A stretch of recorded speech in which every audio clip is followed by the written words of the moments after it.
when I was 15 was when the film came out, and that's when I was first brought to Hollywood. And here was this new town, and I mean, I had a great time, but there was something about it that I was always very restless throughout the years in Hollywood. There's just, I think there's a lot of people out here that they're trying, you know, they're all trying to be an actor, they're trying to do something, and they're very frustrated, and there's a lot of people that use people, and you get caught up in all of this conflict. I think what people don't realize within my career was that when I was 18, I was busted for drugs. Only what they didn't know was that I really didn't have anything to do with the incident. It was a cover-up for, there was a senator's daughter involved, there was a lot of things, and people got the wrong impression of Linda Blair, and they thought I had a drug problem, and I did not know this. So I was basically blackballed in Hollywood. I did a magazine called We, an Italian Playboy, and the pictures were shot for a purpose, to show people that I was no longer a child, and that I also had a lot to say. I had a lot on my mind that nobody would listen to. So that's why I did the article. Unfortunately, the pictures have kept running, as they will do, and people have gotten the wrong image of me. I was only naked from the waist up, so I wouldn't let them, I mean, I don't believe in anything for myself. There's no way. No way.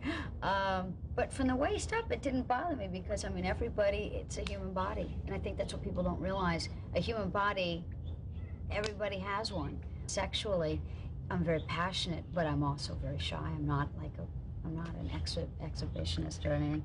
And I think people didn't realize, and they didn't realize until they saw the pictures, that when they heard about the magazine, they would just assume that they were pornographic pictures, whether or not they're very artsy and they're very beautiful pictures. And everybody that seen them said, wow, those are really nice. And that was the purpose of it. So until they see it, they don't realize what I did.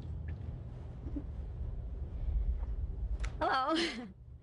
I think one of the things that was very interesting that happened in my life was I started working with a man named Dr. Leroy Perry, because throughout my life I've had a lot of problems with my weight. My back was damaged during The Exorcist. I had rotated hips, and I had a lot of problems with my feet. So what I'd like to demonstrate sideways is you can see by standing like this with your butt out and your back arch, you're doing damage to your spine, and you're kind of, if I'm like this, I'm kind of slumping. Whereas if I roll my pelvic bone up and I come a little bit over, my lean over my, is like over a little bit in front of my heels. And by standing up straight, shoulders back, my whole body starts to become in one line. Now, the best way to remember how to do this is by thinking of a helium balloon, which is attached to your pelvic bone and lifting up. And you may think of that in your favorite color. If it's purple or blue, then when you think of purple or blue, you think of being up. And you also put one on your chest and on your head, so that your line is very straight. And from this, you will slightly lean forward, and this goes into a walk, which, when we walk, what we want to remember is that we do not want to strike with our heel. This is incorrect, and a lot of people walk this way. This puts damage onto your back. It starts collapsing your spinal area. What you want to do is you want to land about an inch or two in front of your heel, and then you will roll off the entire foot and off your toe, and in other words, so it keeps in a forward rolling motion. You want to keep your body straight, pelvic bone up, chest up, head up, and walk a little bit at a forward lean, not, and like again I said, keep very straight. And by doing this, your whole body starts working within itself. So here we go. See? Did a film in 1983 and 84 called Savage Streets. And so I've never had a poster out. And what they did is they tied it in with the film. It's like a female death wish.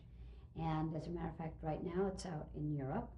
And we tied in the poster with the film. And so there it is. Do you like yourself in that poster?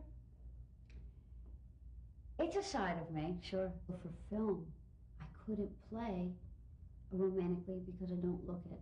Now I'm just starting to come into myself. I think the next 10 or 15 years will be the best work that I've done. I did a movie called Sweet Hostage with Martin Sheen. And that's a love story. I was 16, he was 34. And there's a love story there. You know, and that was, but it just depends on the type of situation that they want. And for me to look my age, it's taken this long. Being in the industry and you grow up fast and you have to learn things fast, I have learned so much in a space of time that most people learn when they're 30, 40, 50. And I knew I learned them within the first 20 years of my life. You talked about conquest and conquer. What is the hardest thing you feel at this point in your life you had to conquer? Life.